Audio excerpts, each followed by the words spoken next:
Ukraine में पिछले 50 दिनों से भीषण जंग चल रही है, जिसमें अब तक हजारों लोगों की जान जा चुकी है। लेकिन इसके बाद भी ना तो रूस पीछे हटने को तैयार है और ना ही यूक्रेन हार मानने के लिए राजी है। और इन सबके बीच पुतिन के वफादार और चेचन कमांडर रमजान कादिरोव ने प्रोपेगेंडा फैलाने के लिए वहां चेचन्या की मीडिया को भी मैदान में उतार दिया है, ताकि रूस की सेना के साथ मिलकर चेचन लड़ाके यूक्रेन के जिस भी इलाके पर कब्जा जमाए, उसकी जानकारियां दुनिया के सामने पहुंचाई जा सके।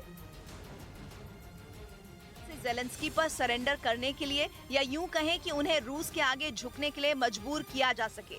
चेचन्या पर राज करने वाले रमजान कादिरोव रूसी राष्ट्रपति पुतिन का सबसे भरोसेमंद है। इसका अंदाजा इसी बात से लगाया जा सकता है कि यूक्रेन पर हमला करने के कुछ दिनों बाद ही पुतिन ने कादिरोव को जंग के मैदान में उतार दिया था।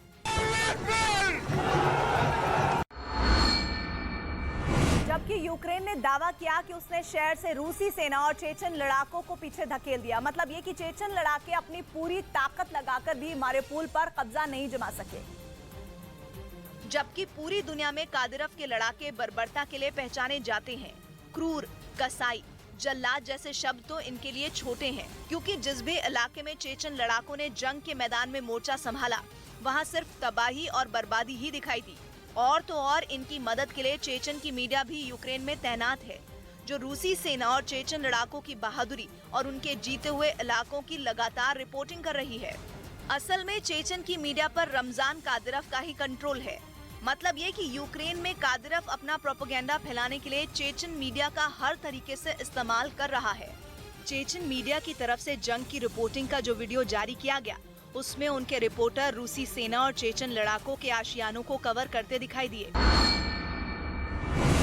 उधर यूक्रेन के खिलाफ रूस ने अपने जंगी हेलीकॉप्टरों से हमले तेज किए हैं, जिसका एक वीडियो भी रूस की ओर से जारी किया गया। हालांकि ये वीडियो किस इलाके का है, इसका पता नहीं चल पाया। लेकिन हवाई हमले का जो वीडियो जारी किया गया, उसमें रूसी सेना के सबसे खतरनाक KA-52 हेलीकॉप्टर एक एयरबेस से हमलों के लिए उड़ान भरने के लिए तैयार दिखाई दिए। इस दौरान वहां Z साइन वाली एक बख्तरबंद गाड़ी भी खड़ी नजर आई। इसके बाद इन हेलीकॉप्टरों ने यूक्रेन के सैन्य ठिकानों को अलग अलग दिशाओं से घेरने के लिए 2-2 के ग्रुप बनाकर उड़ान भरनी शुरू कर दी। और जैसे ही ये हेलीकॉप्टर दुश्मन के ठिकानों के करीब पहुंचे, उनमें एक हेलीकॉप्टर टारगेट को लॉक करता दिखाई दिया। जबकि इस दौरान उस हेलीकॉप्टर की स्क्रीन पर दिख रहा एक और हेलीकॉप्टर दुश्मन के ठिकानों पर मिसाइलों की बरसात करता नजर आया। इसके बाद पहले वाले हेलीकॉप्टर के पायलट ने भी टारगेट लॉक होते ही मिसाइल दाग दी। तो वहीं यूक्रेन युद्ध के बीच रूस ने जापान सागर में पनडुब्बी से क्रूज मिसाइल दागने का परीक्षण किया, जिसका एक वीडियो भी रूस की ओर से जारी किया गया, जिनमें जापान सागर में मौजूद रूस की 2 पनडुब्बियों में तैनात रूसी नौसेनाओं के जवान मिसाइल दागने की तैयारी करते दिखाई दिए। और सारी तैयारियों को परखने के बाद उन्होंने मिसाइल लॉन्च करने के लिए बटन दबा दिया। इसके बाद पनडुब्बियों से दागी गई कैलिबर क्रूज मिसाइलों ने समंदर का सीना चीरते हुए दुश्मन के ठिकाने की ओर उड़ान भरनी शुरू कर दी। इससे पहले मिसाइल टेस्ट के लिए रूसी नौसेना की 2 पनडुब्बियां समंदर की गहराई में उतरती दिखाई दी। बताया जा रहा है कि परीक्षण के दौरान इस पनडुब्बी के आसपास रूस के 15 से ज्यादा युद्धपोत और अन्य जहाज थे। समंदर के अंदर से दागी गई क्रूज मिसाइल ने सैकड़ों किलोमीटर दूर अपने लक्ष्य पर एकदम सही निशाना लगाया, जिसके लिए उसने यूक्रेन से काफी दूर जापान सागर में क्रूज मिसाइलों का परीक्षण किया, जिन्हें 2015 में रूसी बेड़े में शामिल किया गया था। और इनकी लंबाई 6 से 9 मीटर तक होती है और इनका वजन करीब 150 से 250 किलोग्राम तक होता है। यही नहीं, ये मिसाइलें करीब 500 किलो विस्फोटक लेकर उड़ान भर सकती हैं। और सबसे खतरनाक बात यह कि इस मिसाइल की रेंज 220 किलोमीटर से 4500 किलोमीटर तक होती है। और इस बीच रूसी सेना के कीव से पीछे हटने के बाद इस बात का पता चला है कि पुतिन के सैनिकों ने यूक्रेन की राजधानी पर कब्जा करने के लिए वहां की सप्लाई चेन काटने की साजिश रची थी। रूसी सेना ने कई दिनों तक कीव की घेराबंदी की थी और इस दौरान उसकी कोशिश ये थी कि यूक्रेन के सैनिकों को भूखे मारा जाए, जिसके लिए रूसी सैनिकों ने कीव के आसपास बने कई गोदामों को या तो तबाह कर दिया या उन पर कब्जा कर लिया। ये वो गोदाम थे जहां यूक्रेन की सेना और लोगों के लिए भारी मात्रा में खाने पीने का सामान रखा गया था। पहले ही उनको भूखे मार देने का प्लान था ताकि उन तक रसद ही नहीं पहुंच पाए, उन तक सप्लाई न पहुंच पाए। और ये जो वेयर हाउस है इसको तबाह कर दीजिए। उस गोदाम के एक हिस्से से धुआं उठता दिखाई दिया। इसी तरह के कई और गोदाम भी रूस के निशाने पर थे, ताकि भूख से तड़पकर यूक्रेन के सैनिक हथियार डालने पर मजबूर हो जाएं और रूसी सेना जल्द से जल्द कीव पर कब्जा कर सके।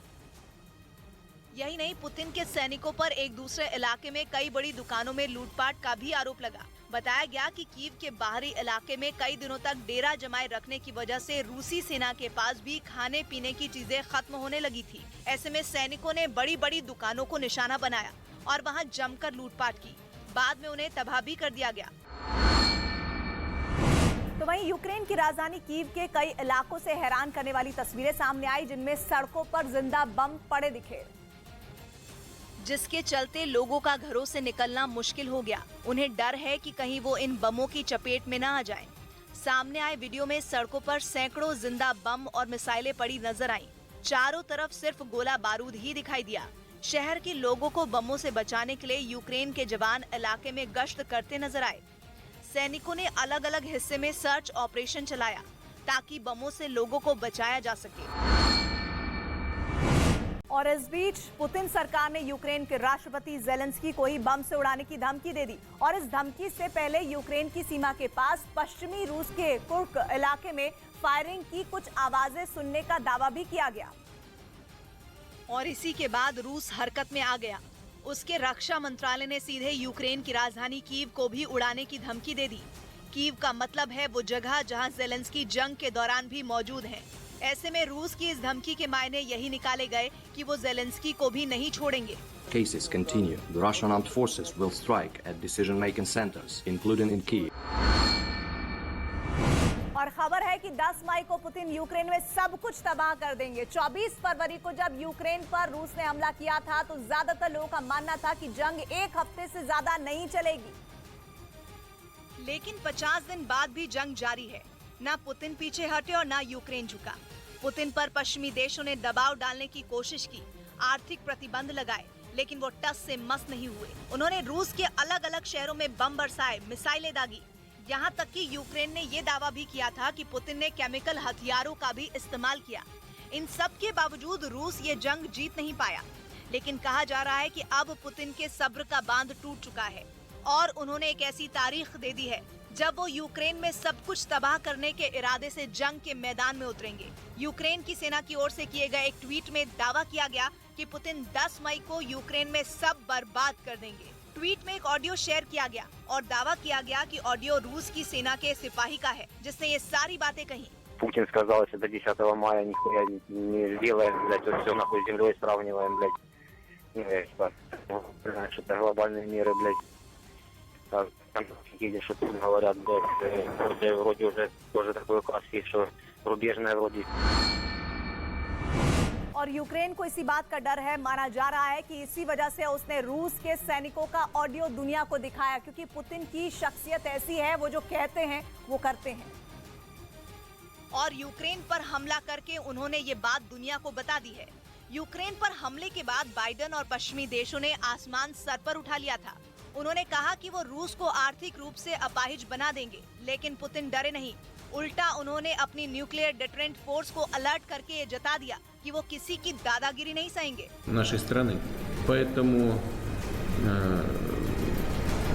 приказываю министру обороны и начальнику генерального штаба перевести силы сдерживания российской армии. पुतिन के कदम उठाते ही दुनिया पर परमाणु युद्ध का खतरा मंडराने लगा।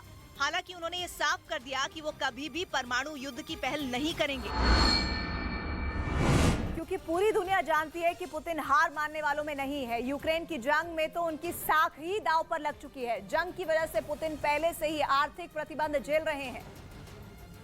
और ऐसे में अगर उन्होंने ये जंग नहीं जीती तो सुपर पावर पर सवाल उठने लगेंगे। यही वजह रही कि तबाही की तारीख पता चलते ही इस बात का डर लगने लगा कि कहीं पुतिन यूक्रेन पर परमाणु हमला न कर दें, क्योंकि पिछले एक हफ्ते में वो 2 बार परमाणु ब्रीफकेस के साथ दिख चुके हैं। पहली तारीख थी 8 अप्रैल, जब वो एक अंतिम संस्कार में गए थे, और दूसरी तारीख थी 12 अप्रैल, जब उनकी और बेलारूस के राष्ट्रपति की मुलाकात हुई थी। क्योंकि इस ब्रीफकेस के जरिए पुतिन न्यूक्लियर अटैक का आदेश दे सकते हैं,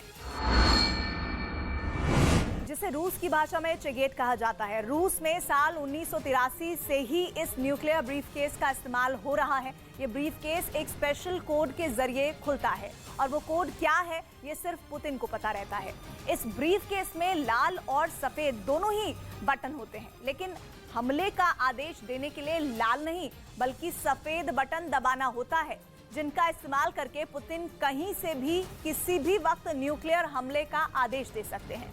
रूस के पास इस तरह के 3 ब्रीफकेस हैं, एक राष्ट्रपति के पास, दूसरा रक्षा मंत्री के पास और तीसरा आर्मी चीफ के पास। लेकिन न्यूक्लियर हमले का ऑर्डर देने का अधिकार सिर्फ राष्ट्रपति पुतिन के पास होता है। इस ब्रीफकेस के जरिए रूस के 6000 से ज्यादा परमाणु बमों को कंट्रोल किया जाता है। वहीं जंग के 50वें दिन पूर्वी यूक्रेन में पुतिन के बहुत बड़े मास्टर प्लान का पर्दाफाश हुआ है। अमेरिका के रक्षा विभाग का दावा है कि पुतिन अब पूर्वी यूक्रेन में आर या पार में के करने के मूड में है और इसलिए यूक्रेन पर हमला करने से पहले रूस ने जो तैयारी की थी उसके करीब 80% ताकत उसने पूर्वी यूक्रेन में झोंक दी है। इसके सबूत के तौर पर पूर्वी यूक्रेन की ओर बढ़ रही रूस की सेना की कई सैटेलाइट तस्वीरें भी सामने आई, जिनमें सैनिकों, दर्जनों बख्तरबंद गाड़ियों और दूसरे साजो सामान के साथ रूस की सेना का लंबा चौड़ा काफिला रूस के बेलगरद प्रांत के एक अहम हाईवे के पास दिखा। रूस का बेलगरद प्रांत उसके पश्चिम में है और यूक्रेन की सीमा से लगता है। बॉर्डर की दूसरी तरफ है पूर्वी यूक्रेन का खार्किव प्रांत। जिस जगह पर रूस की सेना देखी गई वो यूक्रेन बॉर्डर से लगभग 8 किलोमीटर दूर ही है और सैटेलाइट तस्वीर में जिस हाईवे पर रूस की सेना मौजूद थी वो पूर्वी यूक्रेन के बॉर्डर की तरफ ही जाता है, जिसका मतलब साफ है कि पूर्वी यूक्रेन को अपनी मुट्ठी में करने के लिए पुतिन अब एक भी पल जाया करने के मूड में नहीं है। और इससे पहले यूक्रेन के राष्ट्रपति और अमेरिका भी पूर्वी यूक्रेन के लिए रूस के खतरनाक मंसूबों का दावा कर चुके हैं। लेकिन अमेरिका का ये दावा है कि रूस की सेना ने यूक्रेन की जंग के लिए जुटाई गई अपनी ताकत का 80% जोर उसके पूर्व पर लगा दिया है। ये बहुत बड़ी रणनीति है जिसके आगे यूक्रेन का टिकना बेहद मुश्किल होगा। इतना ही नहीं, पश्चिमी देशों के अधिकारियों ने चेतावनी भी दी है कि रूस पूर्वी यूक्रेन पर बड़ा हमला करने के लिए अपनी सेना में और 60,000 सैनिकों की भर्ती की तैयारी कर रहा है। असल में पूर्वी यूक्रेन में डोनेस्क और लुहांस्क जैसे इलाके आते हैं। ये वो इलाके हैं जहां बीते 8 साल से रूस के समर्थन वाले विद्रोहियों ने यूक्रेन की सरकार के खिलाफ बगावत छेड़ी हुई है और यूक्रेन पर जंग छेड़ने से पहले तो पुतिन ने डोनेस्क और लुहांस्क दोनों इलाकों को अलग देश की मान्यता भी दे दी थी। और इस बीच रूस ने यूक्रेन के साथ खड़े अमेरिका और कनाडा को बड़ा झटका दिया। उसने इन 2 देशों के खिलाफ बड़ा कदम उठाते हुए वहां के कई सांसदों के रूस में दाखिल होने पर रोक लगा दी और इसकी जानकारी पुतिन सरकार के विदेश मंत्रालय की तरफ से दी गई।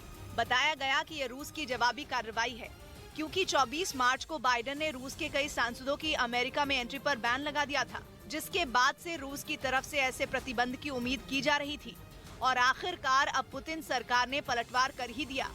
उसने ऐलान किया कि अमेरिकी कांग्रेस के प्रतिनिधि सभा के 398 सदस्य रूस में दाखिल नहीं हो सकते हैं।